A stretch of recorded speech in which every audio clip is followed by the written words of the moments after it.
स्वागत है दोस्तों अपने यूट्यूब चैनल आई टेक्निकल कोर्स में।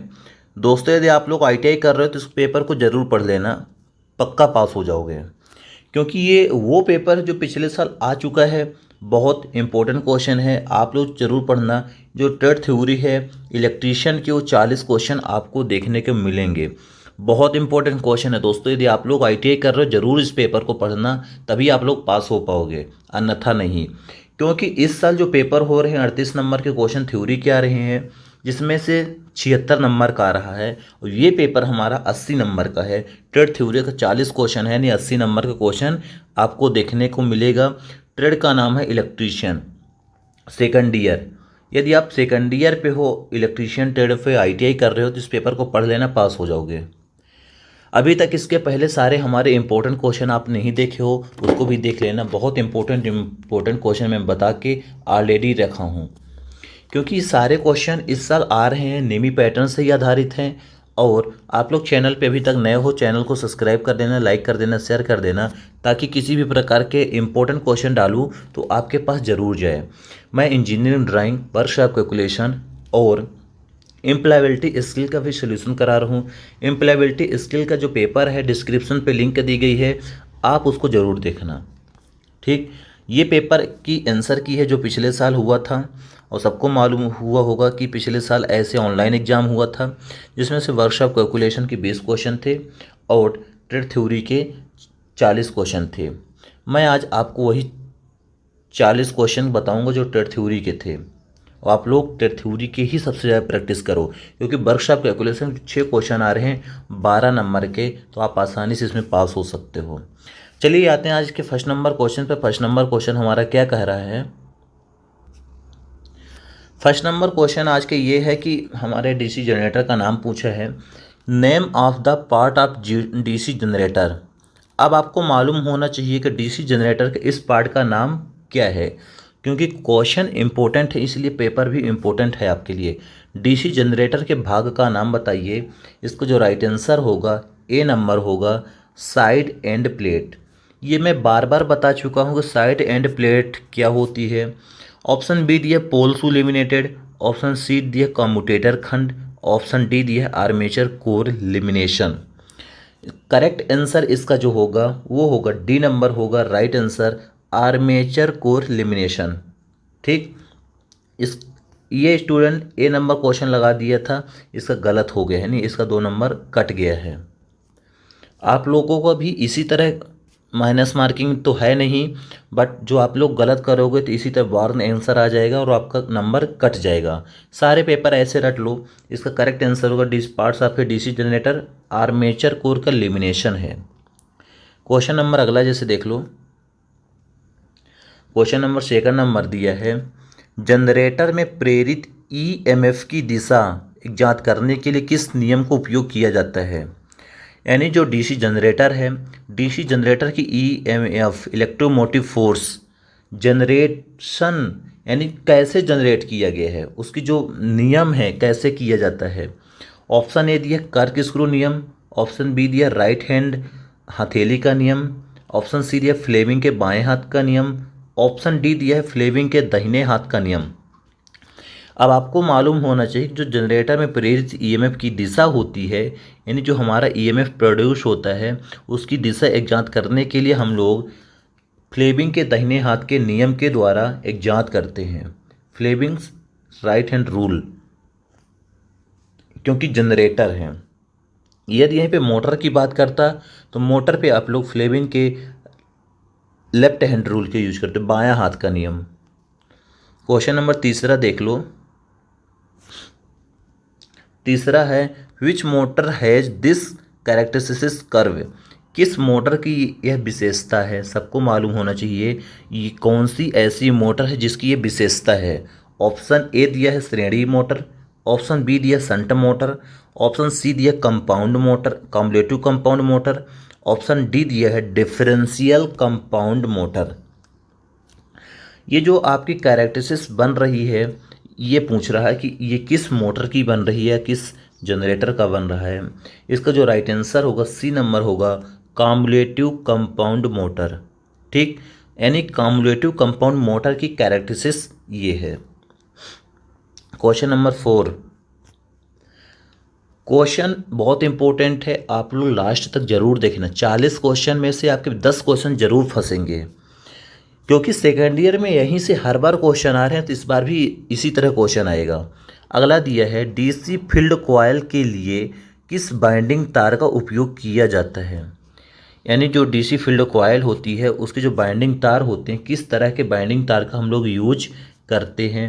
ऑप्शन ए दिया सुपर इनेमल्ड तार, ऑप्शन बी दिया single silk covered wire, option B C दिया double silk copper wire, option D दिया है PVC covered copper wire.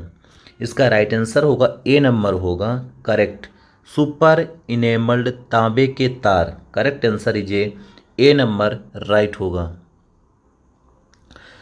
5 number question देख लेते हैं।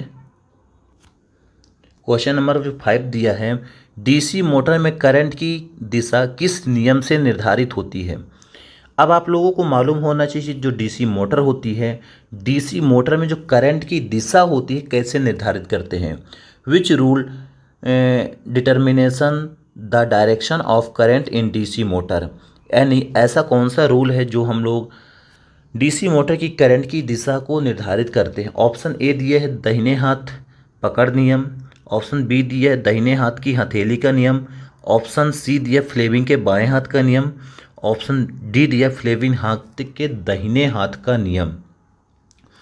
यानी Fleming right hand rule, Fleming के दाहिने हाथ के नियम के द्वारा हम लोग डीसी मोटर की करंट की दिशा को निर्धारित होती है। अगला क्वेश्चन जैसे दिया गया है,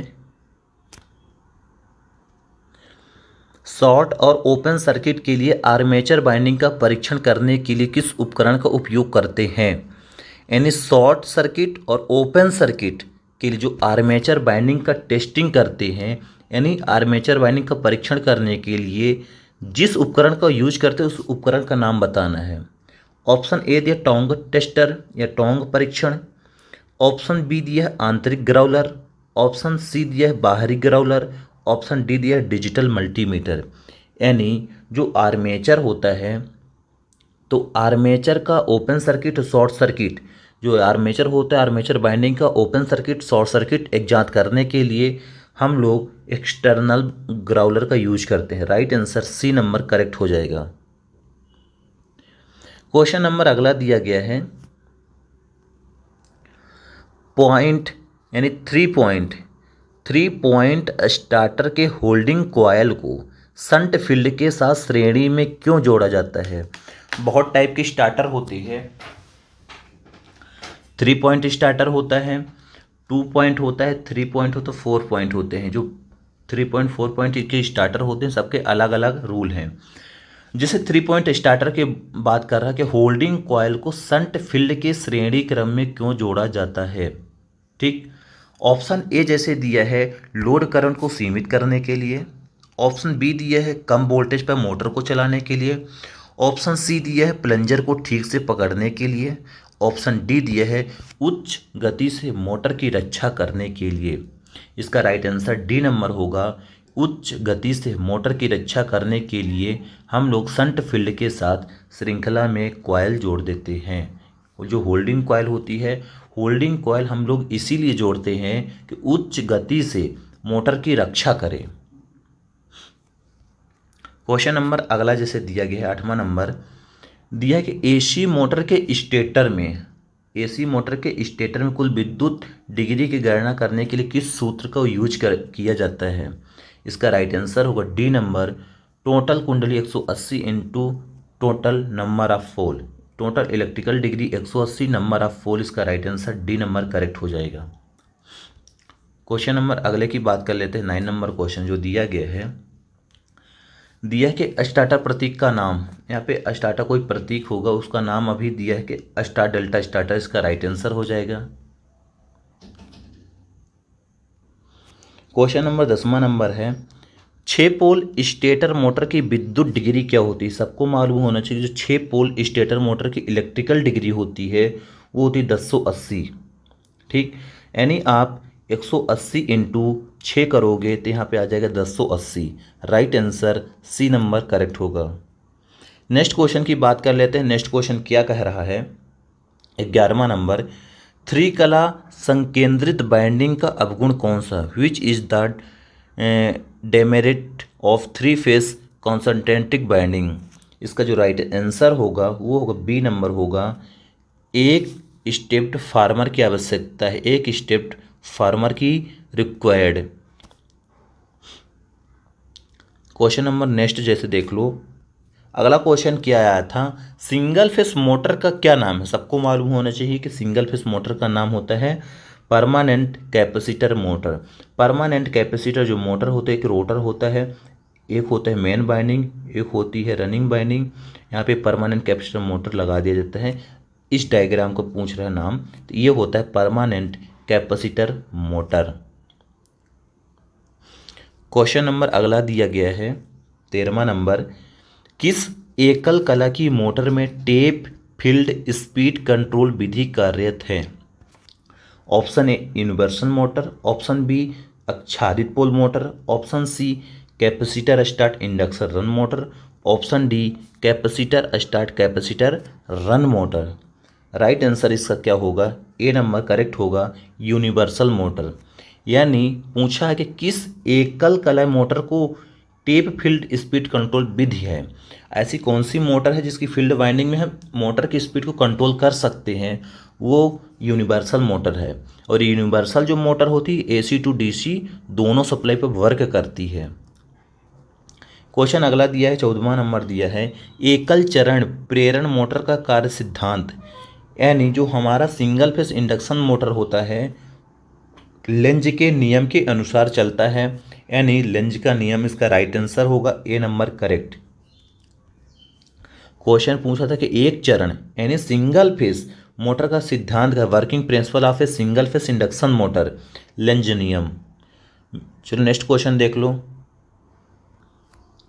क्वेश्चन नंबर अगला दिया गया 15वां नंबर दिया गया है, दिया है कि सार्वभौमिक मोटर का अनुप्रयोग कौन सा। सार्वभौमिक मतलब होता है यूनिवर्सल मोटर, यानी यूनिवर्सल मोटर का यूज पूछा गया है। सबको मालूम होगा जो मिक्सर ग्राइंडर जो होते हैं वहाँ पे हम लोग यूनिवर्सल मोटर का अक्सर यूज करते हैं। इसका जो राइट आंसर होगा बी नंबर होगा, फूड मिक्सर। यानी हम लोग मिक्सर पे ही यूनिवर्सल मोटर का यूज करते हैं। और जो हमारा यूनिवर्सल मोटर एसी और डीसी दोनों सप्लाई पर काम करती है, वर्क करती है।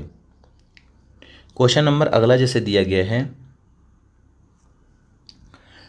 16वां नंबर क्वेश्चन दिया है, 1000 RPM पर 6 पोल वाले एक अल्टरनेटर की आपूर्ति क्या होगी।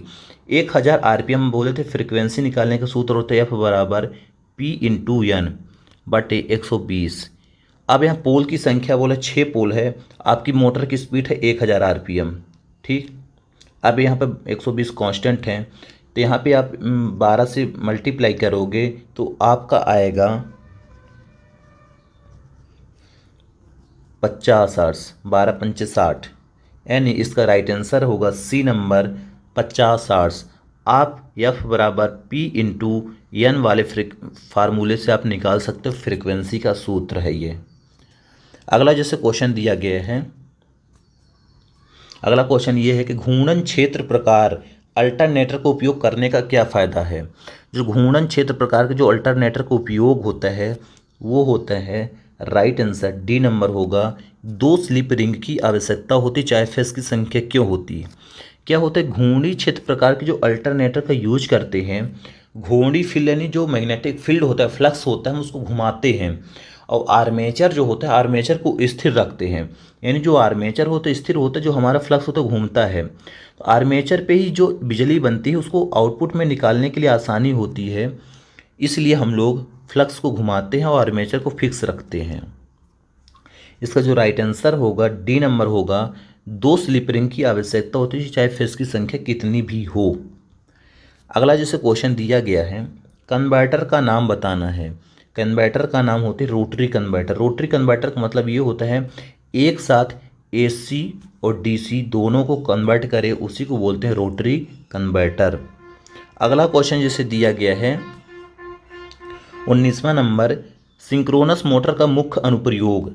यानी जो सिंक्रोनस मोटर होती है, सिंक्रोनस मोटर का सबसे ज़्यादा यूज अपन लोग करते हैं पावर फैक्टर करेक्शन डिवाइस में। यानी सिंक्रोनस मोटर का उपयोग वहाँ पे किया जाता है जहाँ पे पावर फैक्टर को सुधारना होता है। इसका राइट आंसर होगा डी नंबर करेक्ट। अगला क्वेश्चन दिया गया है, मोटर जनरेटर सेट का लाभ क्या है। सबको मालूम होना चाहिए, मोटर जनरेटर का मतलब होता है एम जी सेट। एम को होता है मोटर, जी को होता है जनरेटर। मोटर जनरेटर सेट का लाभ पूछा है, इसका राइट आंसर होगा D number, DC output voltage को आसानी से कंट्रोल किया जा सकता है।